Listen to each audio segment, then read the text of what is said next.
Real ఎస్టేట్లో IT ఎంప్లాయీస్కి best option ఏముంటాయి సార్? సో ఇన్వెస్ట్మెంట్ చేస్తే ఉంటుందా, లేకపోతే పెట్టుబడి లైక్ ఎలా ఉంటుంది వాళ్ళకి తీసుకుంటే? అంటే ఇక్కడ మీరు 2 రకాలు ఉంటాయండి. ఐటీ పీపుల్ ఇన్వెస్ట్ చేద్దాం అనుకుంటున్నారా, లేకపోతే అదే ఐటీ పీపుల్ సెకండ్ ఇన్కమ్ కోసం ఈ రియాలిటీలో టైం కేటాయిద్దాం అనుకుంటున్నారా? ఏమనుకుంటున్నారు మీ దాంట్లో? అవును, అంటే మీరు ఇన్వెస్ట్మెంట్స్ గురించి అడుగుతున్నారా?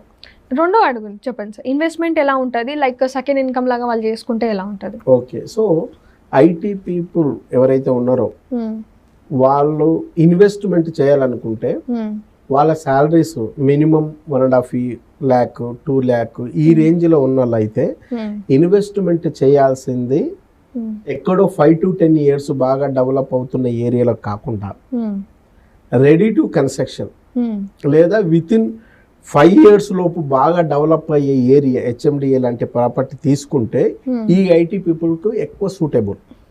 లేదా కమర్షియల్ బిట్లు ఏదైతే ఉంటో అటువంటి దాని మీద ఫోకస్ చేస్తే ఈ ఐటీ పీపుల్ తొందరగా సక్సెస్ కావడానికి స్కోపు.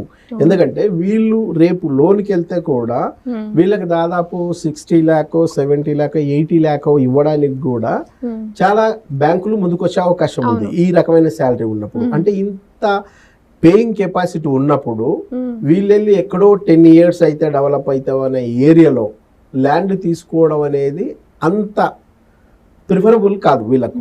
కాబట్టి వీళ్ళకు లోన్స్ వస్తాయి కాబట్టి దీని మీద ఎక్కువగా ఈ ఐటీ పీపుల్ అంతా సాధ్యమైనంత వరకు తక్కువ ఏజ్ గ్రూప్ వాళ్ళే ఉంటారు కాబట్టి మొదట్లో ఏదైతే 25-30 years లోపు వాళ్ళే కాబట్టి డైరెక్ట్ టు డైరెక్ట్ వీళ్ళు అపార్ట్మెంట్కో ఇండిపెండెంట్ హౌస్కు పోకపోతే ఎక్కువ ఉపయోగం. ఎందుకంటే వన్స్ ఒకసారి ఈఎంఐ చట్రంలో ఇరుక్కుంటే దాదాపు 20 years నీకు ఇష్టం ఉన్నా లేకపోయినా 20 years ఈఎంఐ పే చేస్తూనే ఉండాలి. దానికంటే నేను ఇచ్చే సలహా ఏంటంటే మీకు ఈ రేంజ్లో రీపేమెంట్ కెపాసిటీ ఉన్నప్పుడు మీ salaries near by 1.5 lakh 2 lakhs ఈ రేంజ్లో ఉన్నప్పుడు మీరు సాధ్యమైనంత వరకు ఓపెన్ ప్లాట్లో హెచ్ఎండిఏ లాంటి దాంట్లో లేదా రోడ్ బిట్ ఏదైతే కమర్షియల్ లాంటి ఉంటావో అటువంటి దాంట్లో మీద ఇన్వెస్ట్ చేస్తే మీరు 35-40 years వచ్చే లోపే ఖచ్చితంగా మీరు తీసుకున్నది డబుల్ త్రిబుల్ అయ్యడంతో పాటు అది ఇల్లు కట్టుకునే పరిధికి వచ్చేస్తుంది. లేదా రేపు అమ్ముకుంటే కూడా మీరు పెట్టిన దానికి దాదాపు తక్కువ 5 times వస్తుంది. అంటే దాదాపు మీరు 50 lakhs ఆ రేంజ్లో పెట్టి తీసుకుంటే ఈ విత్ ఇన్ 5 years ఈ రేంజ్లో వచ్చేసరికల్లా నియర్ బై మీకు 2 CR దాకా వచ్చే అవకాశాలు ఉన్నాయి. అట్లా చేస్తే మీ లైఫ్ కంపల్సరీ సస్టైనబుల్గా సూటబుల్గా పర్ఫెక్ట్గా ఉండే అవకాశం ఉంటుంది. అట్లా కాకుండా అపార్ట్మెంట్ లాంటి ఫ్లాట్ తీసుకుంటే మొదట్లో మీరు తీసుకున్నప్పుడు అపార్ట్మెంట్లో ఫ్లాట్ బాగా డిమాండ్ వస్తుంది, కానీ తర్వాత అది ఒక స్టేజ్కి పోయిన తర్వాత డౌన్ ఫాల్ అవుతుంది. అపార్ట్మెంట్లో ఫ్లాట్ తీసుకుంటే అట్లా డౌన్ ఫాల్ అయినప్పుడు జనరల్గా మనం పెట్టిన ఇన్వెస్ట్మెంటే దాని లక్ష్యం ఏంటంటే ఇప్పుడు కష్టపడగలిగే శక్తి ఉంది, రేపు కష్టపడలేని స్థితికి నేను వెళ్ళిపోతా. సో నేను కష్టపడలేని స్థితిలోకి వెళ్ళిపోయినప్పుడు ఈ ప్లాట్ నాకు ఆధారంగా ఉండాలా, ఆదుకునేటట్టు ఉండాలి, తోడుగా ఉండాలని, భరోసానిచ్చేటట్లు ఉండాలనే ఉద్దేశంతో మీరు తీసుకుంటారు. కానీ ఒరిజినల్ గా మీరు రిటైర్మెంట్ స్థాయికి వచ్చేసరికల్లా అది రిపేర్లకు వస్తుంది. మీరు రిటైర్మెంట్కి వస్తారా, అది రిపేర్లకు వస్తుంది. సో ఆ రిపేర్లకు డబ్బులు ఎక్కడి నుంచి వస్తాయి? మీకు ఆల్రెడీ రిటైర్ అయిపోయారు. తర్వాత ఒకవేళ దీన్ని కొంతకాలం దాని లైఫ్ కూడా అయిపోతుంది కాబట్టి దాన్ని డిస్మర్సల్ చేసి కూల్ చేయాలి. కూల్ చేసినప్పుడు మీరు ఇల్లు కట్టుకోవాలనుకుంటే ఇండిపెండెంట్ కట్టుకోలేరు, ఎందుకంటే అది అందరికి సంబంధించిన ప్రాపర్టీ అపార్ట్మెంట్ మొత్తం అనేది. సో అక్కడ యూడిసిఎస్ ఏదైతే అన్డివైడెడ్ షేర్ చేస్తే మీకున్న ఏ డబుల్ బెడ్రూమ్ 3 bedroom అనుకుంటే దాంట్లో నుంచి యూడిఎస్ కింద మీకు పర్ స్క్వేర్ యార్డ్ కింద ప్లాన్ చేస్తే మహా అనుకుంటే మీకు 30 square yard వస్తుంది. మీకు ఆ 30 square yard లో మీరు ఇల్లు కట్టుకుంటారా? లేదు. ఫోన్ మీరు కట్టుకుంటావా? Gated community ఒప్పుకుంటుందా? మరి అప్పుడు మీరు మళ్ళీ తిరిగి కన్స్ట్రక్షన్ చేయాలంటే మీకు బ్యాంకులు లోన్ ఇస్తాయా? కాబట్టి అటువంటి తప్పిదాలకు మీరు పోకుండా మొదట్లోనే ఇండిపెండెంట్ గా ఇల్లు కావాలనుకుంటే మీరు ఓపెన్ ప్లాట్ మీద ఒక 5 సంవత్సరాలు కరెక్ట్ ఫోకస్ చేసి ఏడన్నా తీసుకుంటే మీరు లైఫ్ లాంగ్ 300 గజాల ప్లాట్ తీసుకున్నారు అనుకోండి, దీన్ని అమ్మేస్తే ఇవే డబ్బులతోటి హైదరాబాద్ లాంటి చోట్ల డైరెక్ట్ ఇల్లే వచ్చే అవకాశం ఉంది.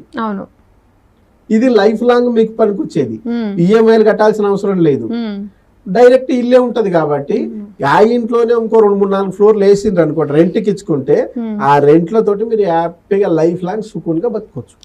కాబట్టి మీరు ఇన్వెస్ట్మెంట్ చేయాలనుకుంటే ఇన్వెస్ట్ చేసే ముందు మా లాంటి ఎక్స్పర్ట్ను ఒకసారి సంప్రదించండి. అట్లా చేయడం వల్ల మీ బడ్జెట్, మీ రిక్వైర్మెంట్ దానికి అనుగుణంగా మనం ప్లాన్ చేయొచ్చు. సో బ్యాంకర్స్ కూడా ఎటువంటి బ్యాంక్ అయితే మీకు సెట్ అవుతుంది, మళ్ళీ మీరు పెట్టుకోవాల్సిన పీరియడ్ కూడా 5 years పెట్టుకోవాలన్నా, 10 years పెట్టుకోవాలా, 15 years పెట్టుకోవాలన్నా ఎట్లాగైనా ప్లాన్ చేయొచ్చు. లేదు మీ దగ్గర ఎక్కువ డౌన్ పేమెంట్ చేయడానికి మనీ ఎక్కువ ఉంది అనుకోండి, మీరు అప్పుడు లోనుకు ప్రాపర్టీ లోన్కి వెళ్ళకూడదు, పర్సనల్ లోన్కి వెళ్ళాలి. సో ప్రాపర్టీ లోన్ బెటరా, పర్సనల్ లోన్ బెటరా అనేది కూడా దీన్ని చాలా అంశాల మీద డిపెండ్ అయి ఉంటుంది. సో ఇవన్నీ కూడా తెలుసుకొని మీరు ప్రాపర్టీ ప్లాన్ చేసుకుంటే ఎక్కువ ఉపయోగం. ఇది ఒక రకం. ఇన్ కేస్ మీ దగ్గర డబ్బులే లేవు, ఇందాక ఇన్వెస్ట్ అంటే ఐటీ పీపుల్ ఇన్వెస్ట్మెంట్ ఎక్కడ చేస్తే బాగుంటుంది అని మాట్లాడుకున్నాం. నేనేం చెప్తున్నా, ఒకవేళ మీ దగ్గర డబ్బులు ఇన్వెస్ట్ చేయడానికి లేకపోతే మీ దగ్గర టైం ఉంది కదా ఇన్వెస్ట్ చేయడానికి, ఈ టయాన్ని కూడా ఇన్వెస్ట్ చేసి మీరు రియల్ ఎస్టేట్ లో సక్సెస్ కావచ్చు. పైసా పెట్టుబడి పెట్టాల్సిన అవసరం లేదు, జస్ట్ మాటని, అది కూడా మంచి మాటను. సలహాలు ఇస్తే ఎవరైనా డబ్బులు ఇస్తారా? లేదు. కానీ ఇక్కడ సలహాలు ఇస్తే కూడా డబ్బులు వస్తాయి. మాటనే పెట్టుబడికి పెట్టి, అది కూడా ఒక మంచి మాటను, మీ నాలెడ్జ్ను. ఇప్పుడు మీరు అవునన్నా కాదన్నా, మన గుంటూరు కరెన్సీ సినిమా మీరు చూసారనుకోండి, ఎవరు మిమ్మల్ని స్టోరీ అడగల, అయినా మీరు షేర్ చేస్తున్నారా లేదా? ఎందుకు? మీకు నచ్చింది కాబట్టి, మీకు తృప్తి ఉంది కాబట్టి షేర్ చేసుకుంటున్నాం. అట్లాగే రియల్ ఎస్టేట్ లో మనం ఒక ప్రాపర్టీ ఎవరికైనా ఇప్పించినాం అనుకోండి, ఖచ్చితంగా వాళ్ళ జీవితం హ్యాపీగా ఉంటుంది. వాళ్ళకు పుణ్యం చేసిన మహనీయులం అవుతాం. సో ఇటువంటి నువ్వు వచ్చి డైరెక్ట్ ఇప్పుడు షాద్ నగరే ఉంది అనుకోండి, షాద్ నగర్ లో బెంగళూరు హైవేలో ఏం డెవలప్మెంట్ ఉంది ఓ రోజు చూడండి. అక్కడ మైక్రోసాఫ్ట్ డేటా సెంటర్ ఎందుకు వస్తుంది, అమెజాన్ డేటా సెంటర్ ఎందుకు వస్తుంది, జాన్సన్ అండ్ జాన్సన్ ఎందుకు వచ్చింది, పిఎన్జి ఎందుకు వచ్చింది, ఏషియన్ పెయింట్ ఎందుకు వస్తుంది, మెడ్జస్టోన్ ఎందుకు వచ్చేసింది, ఎరోలైట్ ఎందుకు వచ్చేసింది, అట్లాగే ఎలికట్ట దగ్గర సెజ్ ఎందుకు వచ్చింది, బాలానగర్ లో సెజ్ ఎట్లా వచ్చింది, ఆ పక్కనే ఉన్న బురుగుల దగ్గర సెజ్ ఎట్లా ఉంది, ఆ పక్కకు పోతే కడతాల దగ్గర ఎట్లా సెజ్ వచ్చింది, ఈ ఏరియా కలిపితే దాదాపు 12 లక్షల మందికి ప్రత్యక్షంగా ఉపాధి ఎట్లా వస్తుంది. వాళ్ళ మీద డిపెండ్ అయ్యి ఇంటికి 4 చొప్పున ఉంటే దాదాపు 48 లక్షల మందికి ఎట్లాగా అక్కడ కొత్త జనాలు పుట్టబోతున్నారు.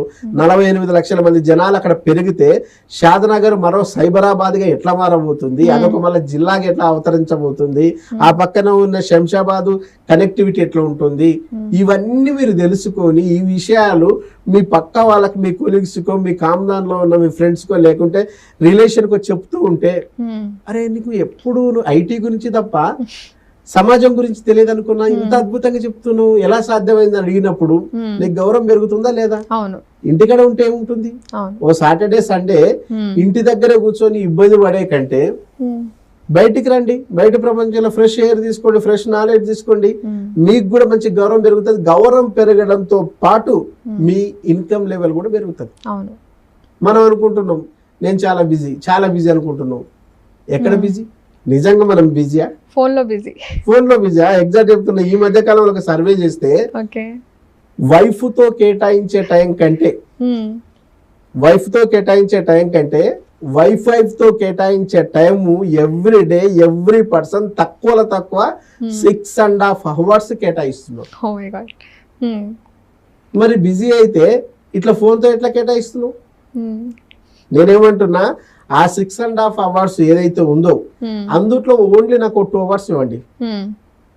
ఫిజికల్ గా కూడా కాదు, మెంటల్ గా నాకు 2 hours కేటాయించండి.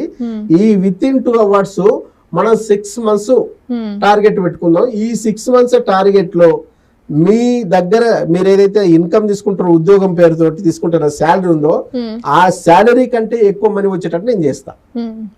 సెకండ్ ఇన్కమ్ కోసం ఈ రోజు మహేష్ బాబు కష్టపడుతున్నాడు యాడ్స్ చేస్తూ, అమితాబ్ బచ్చన్ కష్టపడుతున్నాడు, సచిన్ టెండూల్కర్ కష్టపడుతున్నాడు, అట్లాగే విరాట్ కోహ్లీ కష్టపడుతున్నాడు, పివి సింధు ఇటువంటి పెద్ద వాళ్ళు ఈ రోజు వాళ్ళు వాడే కారు మన జీవితంలో చూడలేమన్నంత రేంజ్ లో ఉంది.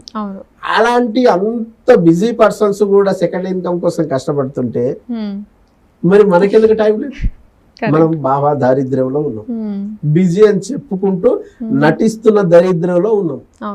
ఎంతకాలం నటిస్తాం? కాబట్టి నటన బంద్ చేసి నీ ఫ్యామిలీ మీద, నీ ఫ్యామిలీ బాగుపడాలనే లక్ష్యం నీకు ఉంటే, ఐటీ పీపుల్ అద్భుతాలు చేస్తున్నారు. అవును. యాక్చువల్గా ఆ అద్భుతాలు ఆయా కంపెనీలకు ఉపయోగపడుతున్నాయి తప్ప వీళ్ళకు ఉపయోగపడట్లా. అవును. ఈ రోజు అబీబస్ అనే యాప్ క్రియేట్ చేసింది ఎవరు? ఉమ్. లేదా ఈ రోజు ఓయోరులకు సంబంధించిన యాప్ క్రియేట్ చేసింది ఎవరు? లేదా స్విగ్గీ, జొమాటో, టమాటో లాంటి వాటికి యాప్లు క్రియేట్ చేస్తూ కోట్లు సంపాదిస్తున్నది ఐటీ పీపుల్ సంబంధించిన సాఫ్ట్వేరే కదా. అవును. లేదా ఫేస్బుక్ సంబంధించిన జుబెర్బర్గ్ సంబంధించిన సాఫ్ట్వేర్లు తయారు చేసింది మీరే కదా. మరి అందరి తలరాతల మారుస్తూ వాళ్ళను కోటీశ్వరులు చేస్తున్నారు తప్పితే మీ తలరాత ఎందుకు మార్చుకోరు? 9 to 6 మన పని అయిపోయింది, ఇంకా ఇంటికి వెళ్ళి ఫోన్ Yes. చూసుకోవడం. అంతే. ఉద్యోగం అదొక గమ్ము. ఆ గమ్ములో పడ్డారు కాబట్టి దాంట్లో నుంచి బయటపడట్లేదు. ఇప్పటికైనా మీ క్రియేటివిటీని మీ ఫ్యామిలీ కోసం వాడితే వండర్స్ క్రియేట్ అవుతాయి. అవును. వండర్స్ క్రియేట్ అయితే ఎంటైర్ మీ కామ్దాన్లో మిమ్మల్ని మించిన తోపు ఎవ్వడు ఉండడు.